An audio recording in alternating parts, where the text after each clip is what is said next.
Hey, what's going on, guys? I'm back in the video, and today I'm going to talk about why the NBA should be scared of the Boston Celtics. Now, if you're not familiar with this series and you are new to this channel, because there is a lot of new people, I mean, y'all been killing the freaking subscribe button, like, y'all are killing it, and the subscribe button is more dead than X. Now, if you're an X fan, don't get anal about that joke, okay?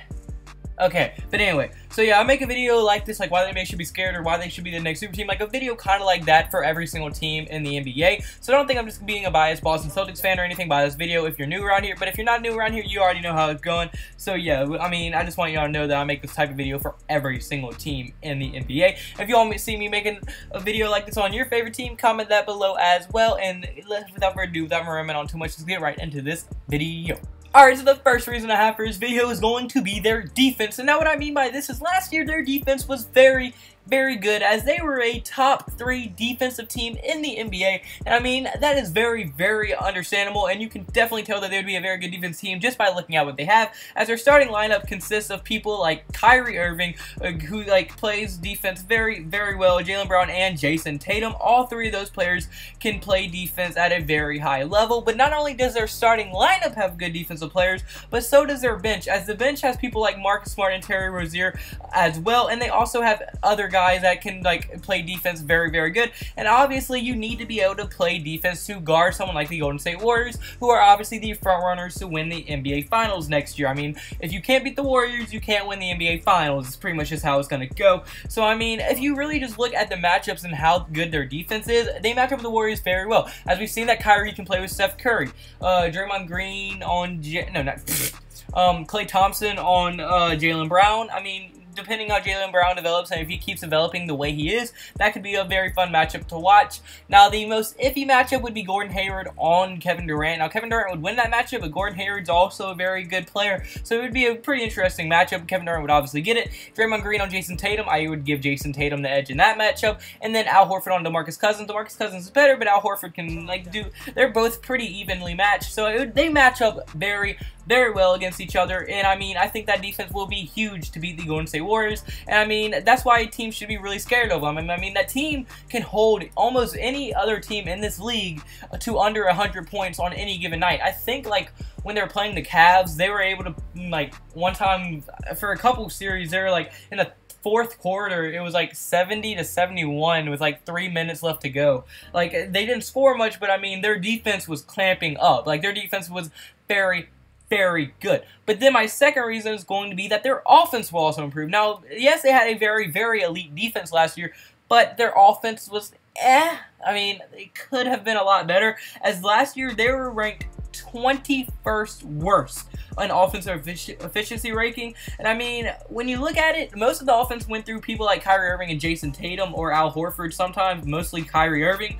But I mean, now, next year, they're going to have a fully healthy Gordon Hayward, and a lot of people forget how good Gordon Hayward is and how good of a scorer he is. I think that, yeah, last time he played the full season was with the Jazz, but in that year, he averaged 21.9 points per game, 40% from the 3, and 50% from the field. So not only can he score in a high volume, but he can do it very efficiently as well. Plus, I'm pretty sure he shoots something like 89% from the free throw, which is also a very good. I mean, he's an all-around just good scorer and a very good player. And I mean, assuming that the injury doesn't traumatize him and like I just pull a Derrick Rose, he should be a pretty decent player next year for them, and I think he will help that offense a lot, because now you have like extremely explosive offensive players in Jason Tatum, Jaylen Brown, Kyrie, Gordon Hayward, Terry Rozier can score a little bit, Al Horford can spread the floor and hit a couple threes if he needs to.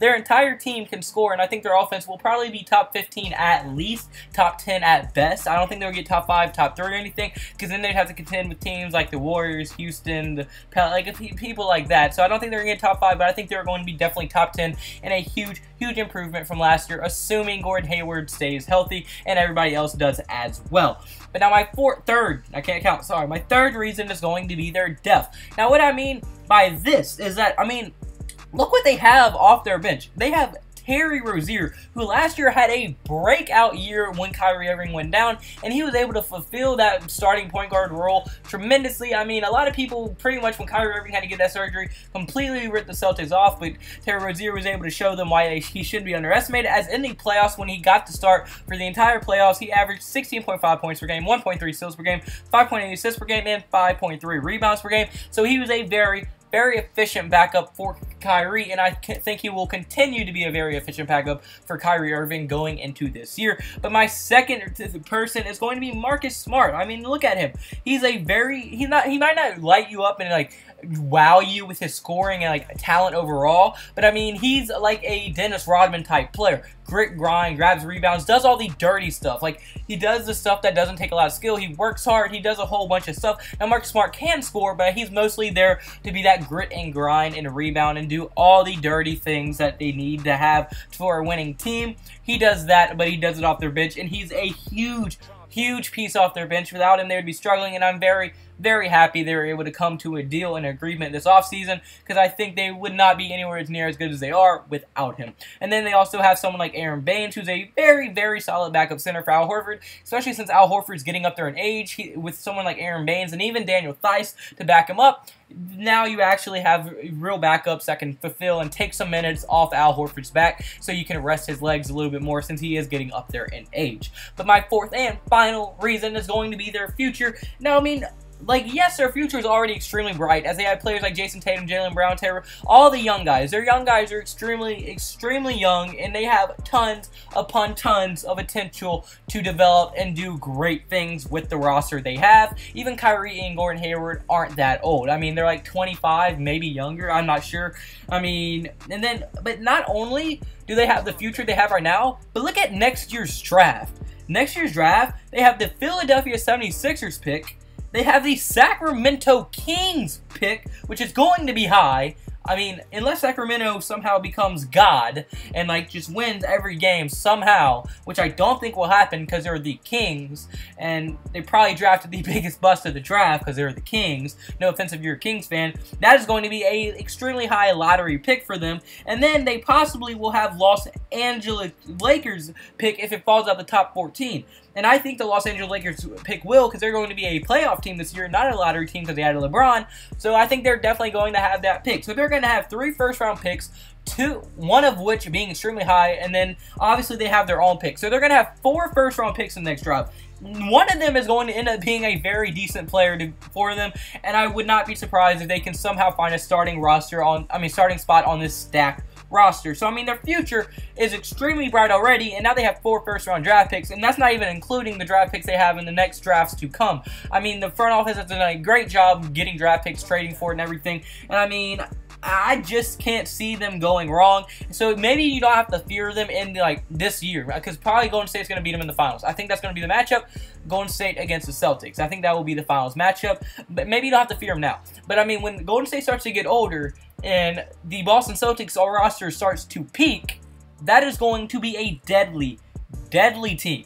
I really think it is. But unfortunately, guys, that's going to be it for this video. So comment below. Do you agree with me? Do you think the Boston Celtics will be scary? Do you think they're not going to be scary? What team do you want to see me make it already? If you don't know what teams I've already done it on, just go check the playlist, and then you will. Yeah.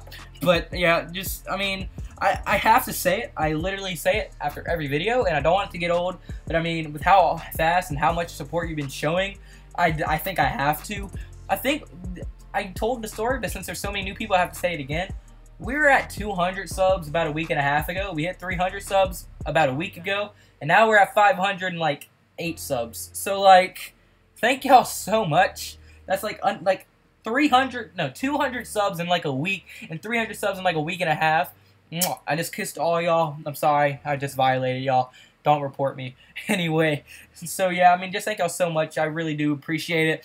But if you did like the video at any point, like button and subscribe button. And also, I mean, I hope y'all have a blessed day, because I had a blessed day. Y'all are blessing my life. So y'all have a blessed life and a blessed day. See you in tomorrow's video. Goodbye. Boo.